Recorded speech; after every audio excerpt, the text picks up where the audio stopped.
Fala galera, tudo bem? Sou o professor Roberto Falcione, professor de História, e em nome da editora Sai Digital, sejam todos bem-vindos para mais uma aula. Hoje o nosso conteúdo fechando aí povoamento, colonização na América do Norte. Vamos ver as principais características para que a próxima aula nós fechamos aí o nosso livro 2, com a independência dos Estados Unidos. Nessa aula vocês vão ver formação das 13 colônias. Aula passada, meninos, coloquei para vocês essa atividade.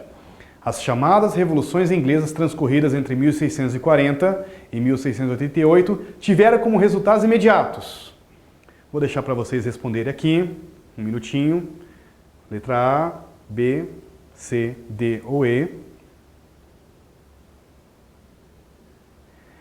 Respondeu certo quem respondeu a letra E. Fortalecimento do parlamento e o aumento no governo da influência dos grupos ligados às atividades comerciais. Na última aula falamos sobre dois movimentos, Revolução Gloriosa e Revolução Puritana e a Revolução Gloriosa, que fecharam ali a formação do Estado Nacional Inglês. Marcou o início de uma época de grande prosperidade para o país, lançando as bases para o desenvolvimento capitalista. Podemos estabelecer uma relação entre esses dois eventos porque, letra C, o país, com o advento do parlamentarismo, passou por transformações como um acordo político, econômico entre a burguesia e a nobreza rural, que juntas promoveram o desenvolvimento econômico. A gente fala sobre o espírito comercial inglês.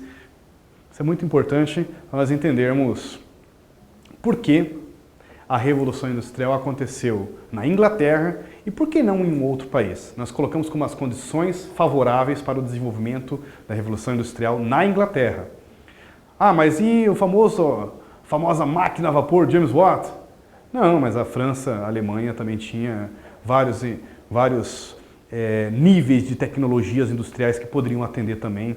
E não é por nada não, mas a máquina James Watt era considerada bem primitiva, hein? Eu vou te contar, viu? A máquina a vapor James Watt.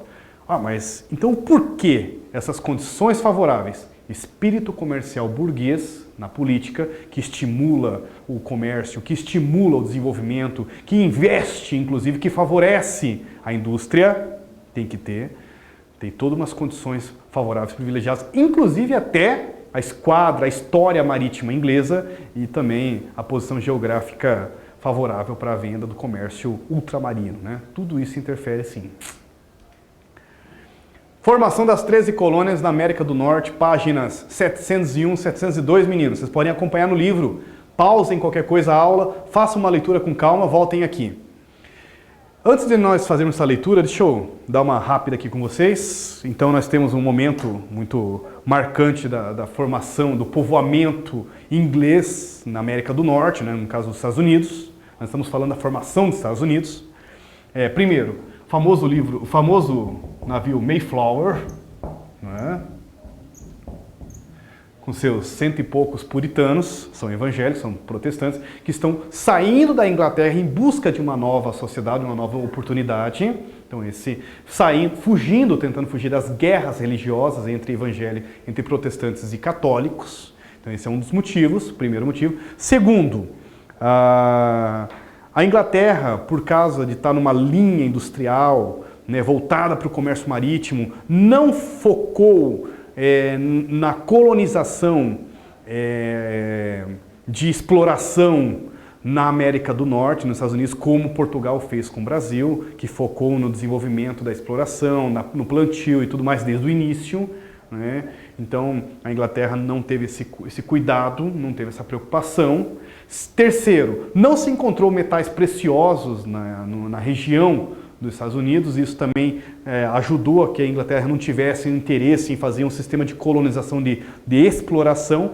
Por isso nós falamos que a formação das 13 colônias foi baseada num sistema chamado colonização de povoamento. Né? Então é um sistema de colonização de povoamento.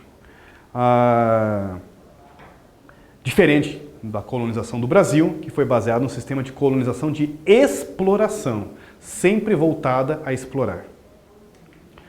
Cercamentos. Vamos ver os motivos que fizeram as pessoas também saírem de lá. Após, né, novos modos de produção se difundiram na Europa, o monarca inglês Guilherme de Orange, no século XVII, implantou os cercamentos legais. Os nobres cercaram suas propriedades, criavam ovelhas. Da ovelha, inclusive, se utiliza muito para a produção de tecidos, né, para lã de tecidos. E a lã foi a principal matéria-prima utilizada na Revolução Industrial, na produção de tecidos da Revolução Industrial. Então o cercamento acabou expulsando muita gente, muitos camponeses de suas terras, e não tinham para onde ir, eram obrigados a ir para a cidade, e na cidade formavam o chamado Exército Industrial de Reserva, ou seja, então, entre ficar, né, vivendo nas ruas de Londres, da Inglaterra, enfim, como mendigos, esses ex-camponeses viram como uma oportunidade vir para as colônias, as 13 colônias, né, para os Estados Unidos, como uma oportunidade de começar uma vida nova. Então são dois motivos: fugir das guerras religiosas e também buscar uma oportunidade de uma nova vida. Colônias do Sul. Começaram a se montar então dois tipos de colônias. A região, na verdade 3, mas nós podemos hoje focar em 2. As colônias do Sul, mais voltadas para a colonização de agricultura de exportação, sistemas de plantation, plantio de monocultura, um tipo de plantio, destaque para o algodão, utilizavam a maioria de mão de obra escrava. Isso explica muita coisa futuramente quando nós formos ver as questões relacionadas à abolição da escravidão nos Estados Unidos, porque que o Sul é muito mais escravista, problemas ligados a racismos, a questão ligadas a racismo muito mais na área Sul. Já o Norte foi voltado mais para outras características, né, ligado a manufaturas, a pequenas oficinas, utilizavam a mão de obra livre, pequenas agriculturas, em vez de ser de plantation com escravos, usavam agricultura de subsistência de mão de obra livre, né? Ou seja, camponeses livres. Utilizavam para uma produção de expansão marítima comercial, e começou a se distanciar, começou a se montar uma diferença entre as colônias do Norte e as colônias do Sul. Aqui está uma representação, o famoso Mayflower, 1620, trazendo seus primeiros 100 e pouquinhos colonos. Coitado desse pessoal, né? Iniciar uma vida aqui do zero, meu amigo. Não deve ter sido fácil, não.